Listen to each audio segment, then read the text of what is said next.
Good morning and welcome to Chapter 7, Section 7.1, Multiplication Properties of Exponents. So we're going to start off today describing and defining what a monomial is.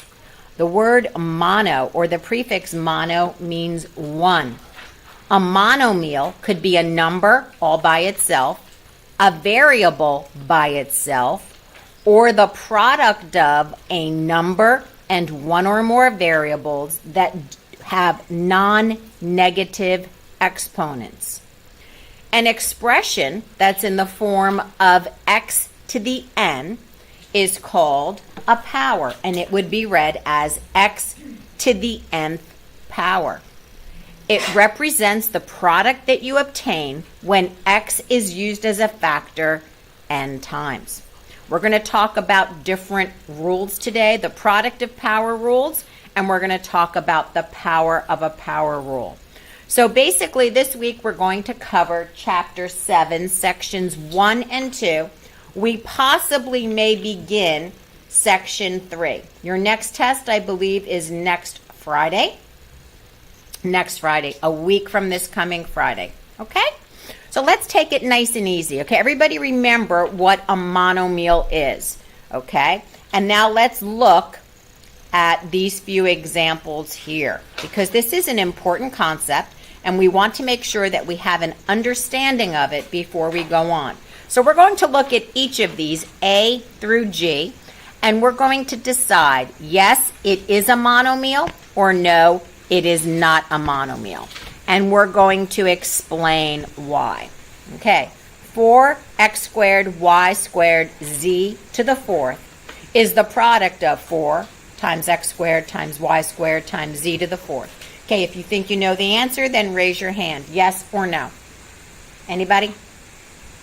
Oh, thank you so much. Yes? Yes, because it's the product of. And I'm not going to write it all out. Are you with me? Okay. F plus 24. F plus 24. Raise your hand if you think you know the answer. No. Why not? No, because it's two terms, not one, and is the sum of. Very well done. Okay, the next one.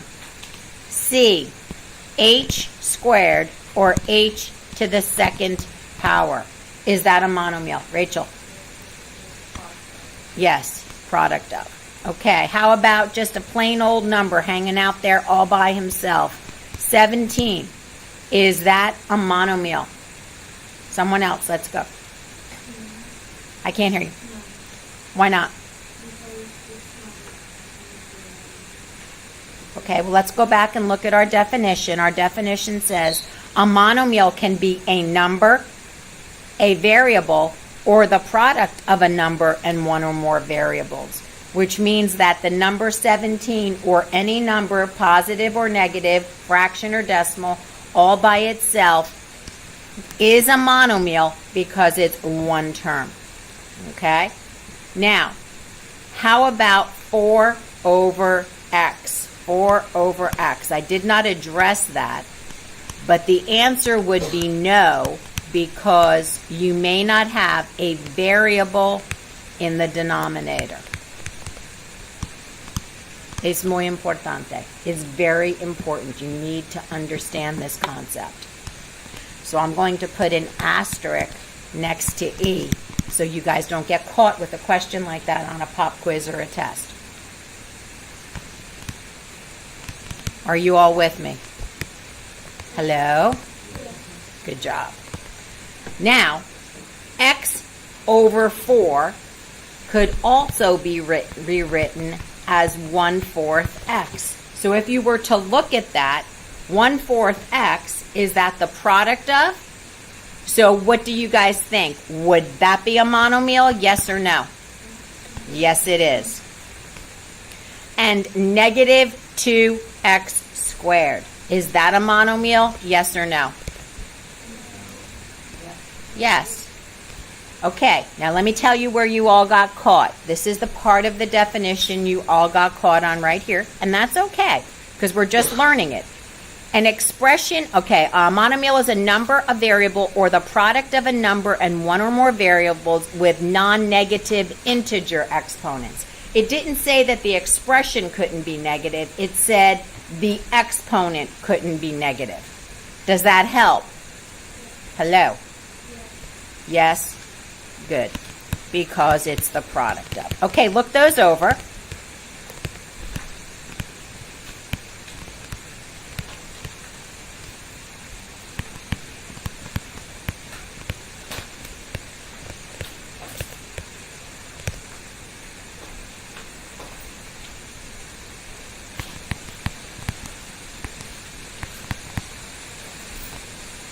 All right, does anybody have a question on any of these? Are any of these unclear? If I were you, I would really make sure you understand the concept. So let's go one more time. If I gave you, let's give you one more.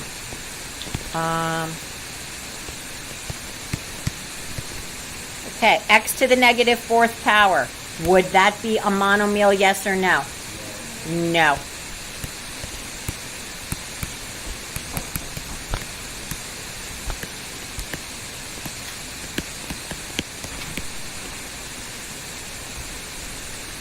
And we're going to get to this more tomorrow, but the reason, thank you so much, the reason x to the negative fourth is not a monomial is because when we rewrite it, it becomes 1 over x to the fourth. And again, you're going to learn that concept more tomorrow, but I did want to introduce it. Y'all with me? Okay. So now let's go ahead and let's look at our rule. The first rule is extremely simple. The rule says this. The product of power rules. So let me go on record as saying this. Yes, it's important that you know the name of the rule. So you should know if I say write out the product of power rule that you would say when multiplying and the bases are the same, you add the exponents. And you would be able to write this rule out.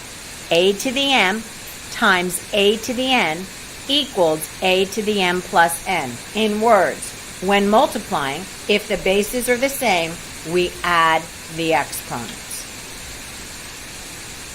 Let me repeat that. When multiplying, if the bases are the same, we add the exponents. I know you spent a lot of time on this last year in pre-algebra, but we're going to go ahead and take it like you've never seen it before. Did you have a question? No, you sure? Okay. So let's go ahead and do the first couple that they have here, and then we're going to work several of them that are right in your notes, and we're going to work them there together. Okay? Remember, at any time if you have a question, please raise your hand. I'm happy to help you and answer all of your questions for you. All right. So let's go ahead and do example number 1.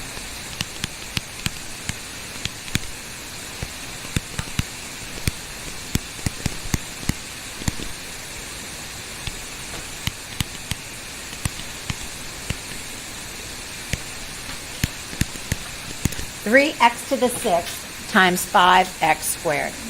Okay, so the first thing we want to do, here's our original expression. The first thing you want to do is you want to multiply the coefficients. So we might rewrite it as 3 times 5. Okay, multiply the coefficients. And now we are going to multiply x to the 6th times x squared. Remembering, bases are the same. So, a to the m power times a to the n power equals a to the m plus n, which means we are going to add our exponents. Are you all with me? So, 3x to the 6th times 5x squared. We multiply the coefficients, and now we're going to add the exponents. So my final answer here would be 3 times 5 is 15.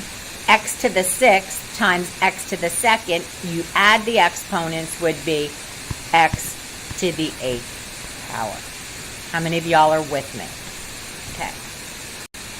Let me kind of backtrack a little bit, and let's do a couple of easier examples. These are in your notes.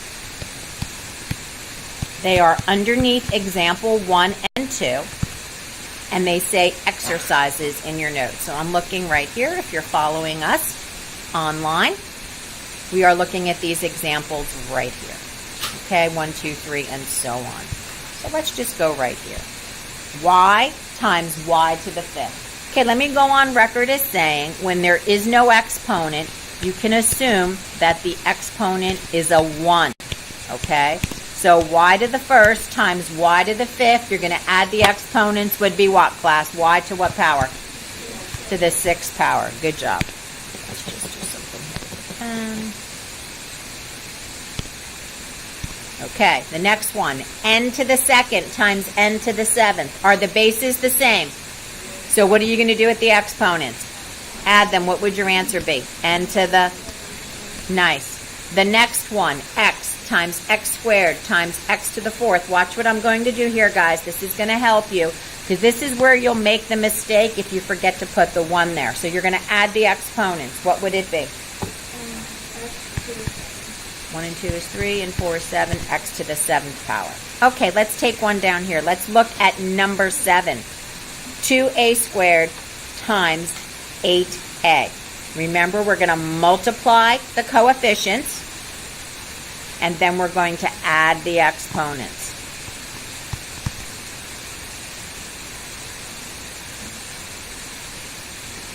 Thank you. Yes. 16, a to the 3rd is correct. Okay, and the last one I'm going to do with you is number 10. Number 10, this is what I would do. I would group all of my my coefficients first, okay, and then I would take care of my exponents. Do y'all see how I did that?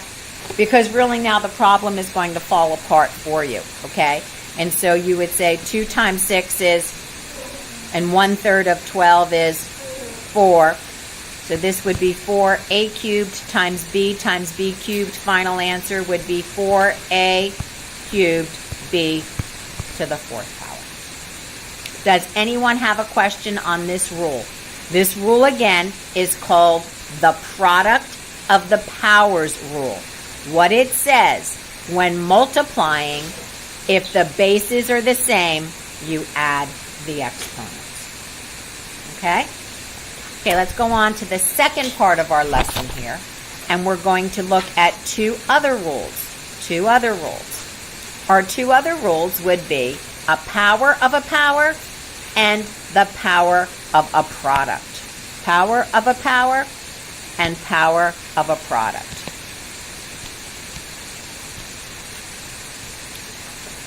The power of a power rule says a to the m power, in parentheses, raised to the power of p, you are going to multiply the exponents.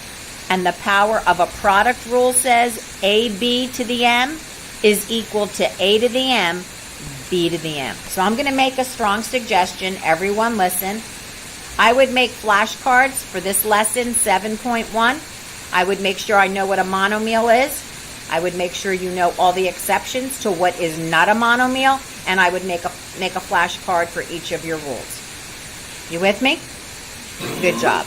All right, so let's go ahead and look at an example here. We're going to take it off nice and easy. So I'm going to do a couple of them that are right here first, and then we're going to move on and do the examples that you see in your notes.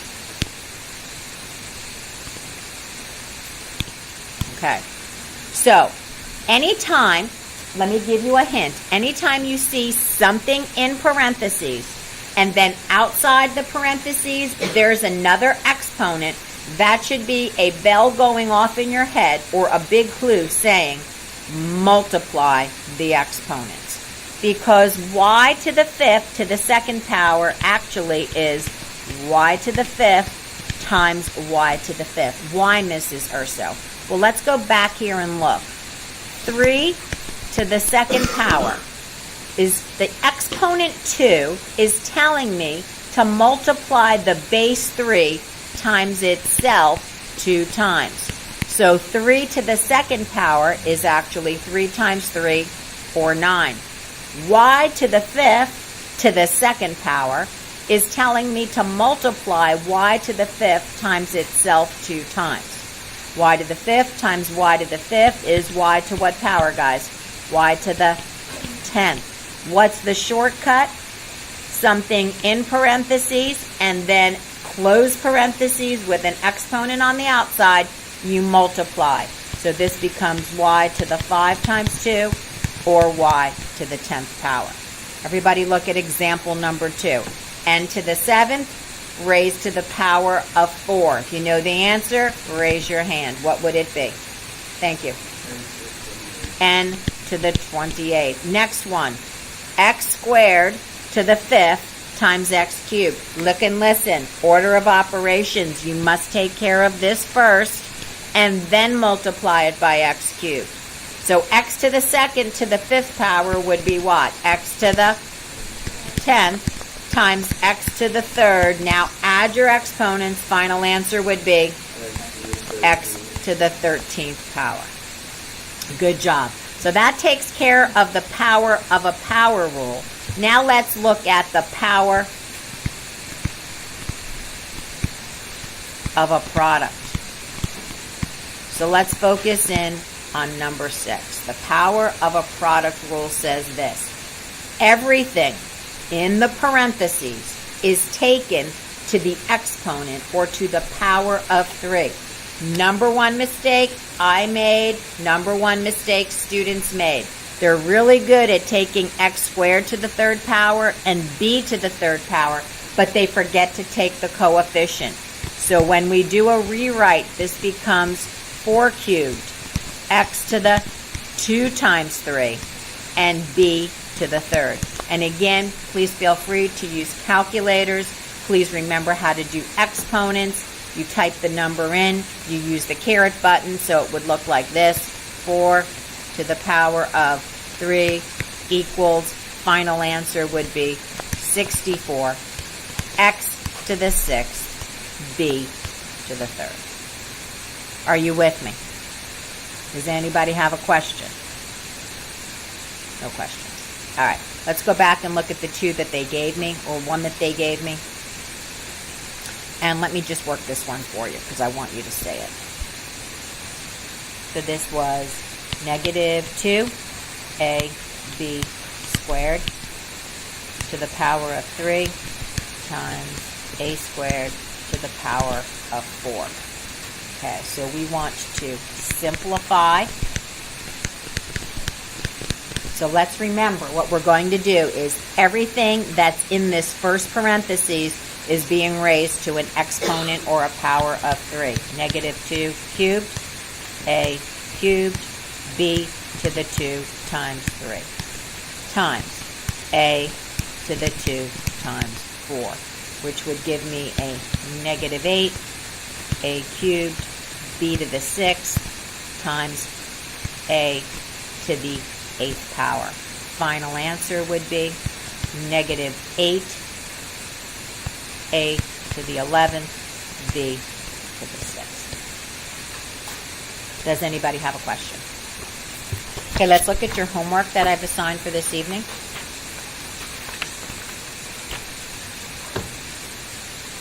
Skills practice, 1 through 6. Determine whether each expression is a monomial. Write yes or no and explain.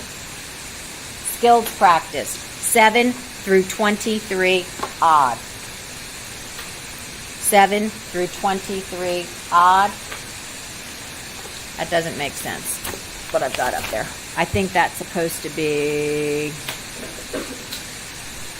practice 5 through 27 all. No. Hold on. 7 through 23. It's supposed to be 25 through 27. Thank you. Somebody put a 2 in front of that. Thank you. 25 through 27. Yeah, change it on both sides. So let's go ahead and just spend a minute here on finding the area of a figure. Area of a figure. So area of a rectangle is length times width. Area of a square is side times side, or side squared. Area of a triangle is base times height over 2, or 1/2 BH. I'm giving you a huge asterisk. Units squared. Okay? Units squared. So if there are no measurements in each of these, 25, 26, 27, there are no measurements. It doesn't say feet or inches. So after each 25, 26, 27, you should write units squared. Sweet pig, I just want to say what I said to them the other day. So when you're doing those problems, don't forget dollar signs, decimal points, dimensions, inches, feet, whatever. Okay. Alrighty. This concludes our lesson for today. Again, you can find us on Algebra, Urso, and look up the lesson for today, which is 7.1.